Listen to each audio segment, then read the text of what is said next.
from Marawi, another civilian is rescued amid the firefight there. George Cahiles tells us how a construction worker survived more than a month since the crisis began. As the firefight here in Marawi drags on, we encounter stories of survival almost daily, like the case of June Abapo, a construction worker who was rescued this morning under the Raya Madaya Bridge. Now, Abapo says he and two other companions were trapped in the war zone since day one of the crisis, and Maute fighters were firing at them while inside the house where they hid. That's why they decided to swim from the lake towards the mouth of Agus River. One of his companions was killed during the course of their escape, while the other, Abapo, isn't sure where he went. Now, the survivor says he ate water lily stems and drank water from the river for 4 nights until he was rescued this morning. Dasal lang ko pikutob sa kumayo. Ginoo tabangi ako Ginoo. Wala koy mahimog wala ikaw. Ikaw among gisaligas ta na among kinabuhi. Mo gini ako permi awan sa Ginoo. Mukaon ko kog dalili, murag way lami pero lami na lang kay para nga makasurvive. Pagkapaita sa akong kinabuhi na agian. During the rescue, may pumuputok. Pero hindi kami nag-return fire kasi delikado. Kasi the moment na malaman ng kalaban yung position natin, mako-compromise tayo, hindi natin makukuha yung rescue, hindi natin magagawa yung rescue. Meanwhile, Joint Task Force Marawi spokesman Joar Herrera says combat clearing operations continue on the ground, and we've heard the rapid gunfire and airstrikes almost the whole day. Tayo ay nag-move forward, gumagamit tayo ng airstrike to pin down and neutralize snipers position and machine gun nests para yung mga tropa natin ay makamove forward. So ito yung naririnig natin, ito yung na-observe natin ngayong araw na ito. The military still experience resistance from remaining terrorists on the ground. From Marawi City, George Cahiles, CNN Philippines. Achieving peace one artwork at a time. Local artists use their work in an effort to show how the war has affected Marawi and how Filipinos can help. Makoy Popioko has that story. Art washes away from the soul the dust of everyday life. So says Pablo Picasso, one of the world's greatest and most influential artists. For Filipino artist Emmanuel Nim, he hopes his art washes away the pain of his fellow Mindanaoans, especially those banished by the conflict in Marawi City. This is his interpretation of peace, man being one with nature. Through arts, makatulong at kahit paano magkaroon ng may parating panawagan ng lahat na sana tapusin na yung gulo doon. With her paintbrush strokes, Thelma Badon aims to retell the Maranao women's struggle. I just want to show the very helpless Marawi lady. No? Helpless siya because much as she wants to have this yellow, positive environment, and then of course blue for peace. Wala eh. That's why I'm putting barbed wire because right now they are enclosed in war. Dozens of Filipino artists organized this art fair to call for peace in Marawi City. Breathtaking paintings of different medium adorn the SMX Convention Center at the SM Aura in Taguig City. These exquisite sculptures will surely leave anyone in awe. Prominent Filipino artists also brought in their works. Notable sculptor Ronald Castrillo and Angono Rizal celebrated Blanco family joined the cause. Hindi lang naman kailangan pumunta ka doon, tumulong ka doon. Hindi naman kailangan ipinta mo yung dugo, yung gruesome, yung violence, but something about Marawi, something fun or something, the culture of Marawi. The event also features an on-the-spot art creation section called Peace for Peace. Customers can request artists to paint any subject they want. Proceeds of the sale of finished works will be donated for relief and rehabilitation efforts for Marawi City. Nim's masterpiece was sold for 20,000 pesos. He says he will donate everything to the cause. Maraming salamat doon sa tumangkilik at bumili ng aking obra. At sana marami pang sumuporta na mga art lovers dyan at mga art enthusiasts na pumunta rito.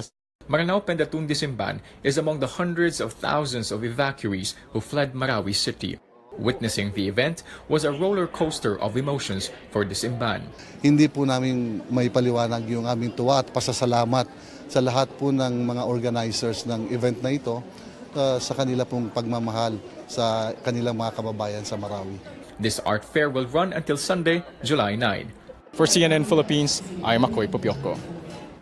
Telecoms company Smart extends its free mobile services to subscribers in conflict-torn Marawi City. Free calls and texts to Smart, TNT, and Sun users will be running until July 23 to assist affected residents, aid workers, and response units. Smart first offered this service on June 23, a month after Maute terrorists attacked Marawi.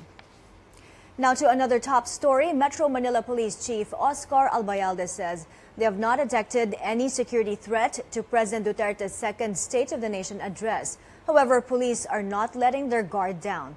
Rex Remitio reports.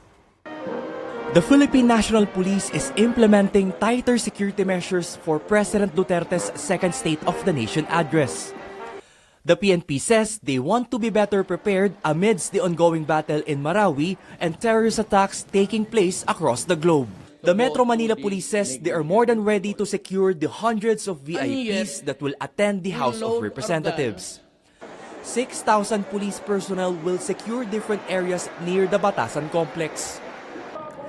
This is significantly more than the 4,000 police personnel deployed during the first SONA last year. We have enough CDM personnel to cover this event. The Manila Police District will be in charge of securing Metro Manila's malls, bus terminals, and ports. So far, they have not detected any terrorist threat, but Metro Manila Police Chief Oscar Albayalde says it's better to be safe than sorry. Pero kung meron man talagang ganun, I think kailangan talagang paghandaan yan. Although nakita naman talaga natin, wala pa tayong equipment talaga for those kinds of crisis o yung mga ganong klaseng incidents.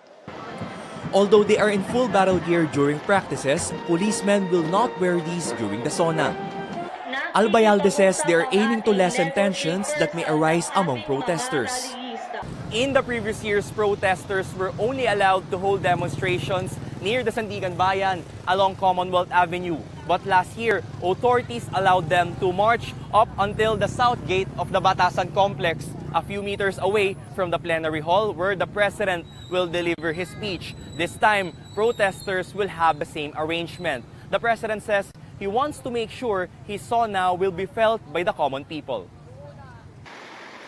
The MMDA will only use water-filled orange plastic barriers as barricades. Not the container vans and barbed wire fences the police installed along the Commonwealth Avenue in the past. Authorities, however, will only let the protesters occupy 2 lanes of Batasan Road's eastbound lane to allow the free flow of motorists and commuter traffic. The police are expecting 5,000 rallies on July 24th, who they say may be more agitated given that they have a number of grievances to present, such as the martial law in Mindanao and the stalled peace talks between the government and communists. But police authorities assure they will observe maximum tolerance and uphold human rights of protesters at all costs. Rex Remitio, CNN, Philippines. Another news, National Police Chief Ronald De La Rosa leaves it up to President Duterte to decide on the removal of SAF troopers from the New Bilibid prison. Justice Secretary Vitaliano Aguirre says some troopers have been involved in the resurgence of the drug trade inside the penitentiary. The SAF, however, denies the allegations. De La Rosa says he cannot simply remove the SAF without the President's green light. Si Presidente nagpalagay dyan sa SAF para makontrol yung illegal drugs. Then we are just awaiting the orders from the President. Kung tanggalin natin, tanggalin talaga natin. Mahirap ba din tanggalin namin at our own volition? Pagalitan din ni Presidente, bakit nyo tinanggal yan dyan?